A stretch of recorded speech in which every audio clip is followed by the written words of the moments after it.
बिटिसिनि गाहाय खुंगिरि हाग्रामा महिलारिनि मोनसे गिदिर फोसावथाय।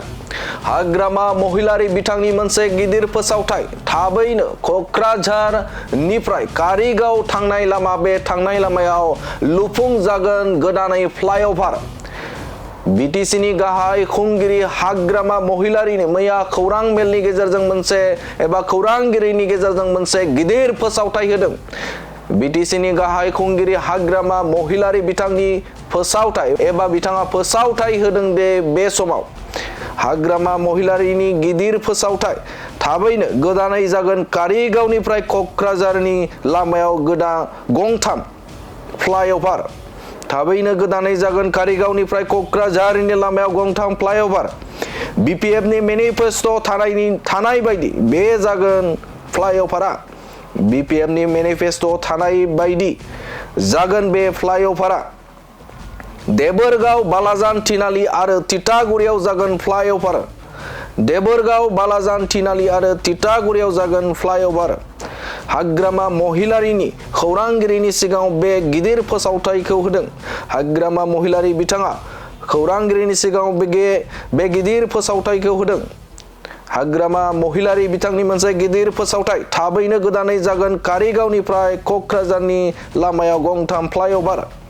मेनिफेस्ट'नि बा बिपिएफनि मेनिफेस्ट' थानाय बायदि जागोन बे फ्लाइअभारा।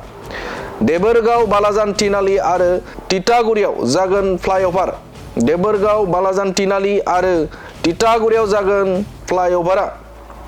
हाग्रामा महिलारिनि खौरांगिरिनि सिगाङाव बे गिदिर फोसावथायखौ होदों। रायजो राजाफ्रा मोननो हासिगोन बे समाव बालाजान, थिनालि, देबोरगाव आरो तितागुरियाव फ्लाइअभार। गोदानै फ्लाइअभारखौ बे समाव रायजो राजाफ्रा मोननो हासिगोन। बे फोसावथायखौ होदों हाग्रामा महिलारि बिथाङा। নতুন ফ্লাইঅভার আমার দেবরগাঁৱত হ'ব, তিনালি বালাজানত হ'ব আৰু তিতাগুৰিত হ'ব নতুন ফ্লাইঅভাৰটো। এইটো আমি অলৰেডি কনচেপ্ট বনাবৰ কাৰণে কনচালটেণ্ট মই কণ্ট্ৰেক্টাৰসকলক কৈছোঁ, কনচালটেণ্ট ধৰক সেইটো সোনকালে কৰিব লাগে বুলি এইটো অৰ্ডাৰেই দিছোঁ মই। নতুন ফ্লাইঅভাৰ আমাৰ দেবৰগাঁৱত হ'ব, তিনালি বালাজানত হ'ব আৰু তিতাগুৰিত হ'ব নতুন ফ্লাইঅভাৰটো। এইটো আমি অলৰেডি কনচেপ্ট বনাবৰ কাৰণে কনচালটেণ্ট মই কণ্ট্ৰেক্টাৰসকলক কৈছোঁ, কনচালটেণ্ট ধৰক সেইটো সোনকালে কৰিব লাগে বুলি এইটো অৰ্ডাৰেই দিছোঁ মই। নতুন ফ্লাইঅভাৰ আমাৰ দেবৰগাঁৱত হ'ব, তিনালি বালাজানত হ'ব আৰু তিতাগুৰিত হ'ব নতুন ফ্লাইঅভাৰটো। এইটো আমি অলৰেডি কনচেপ্ট বনাবৰ কাৰণে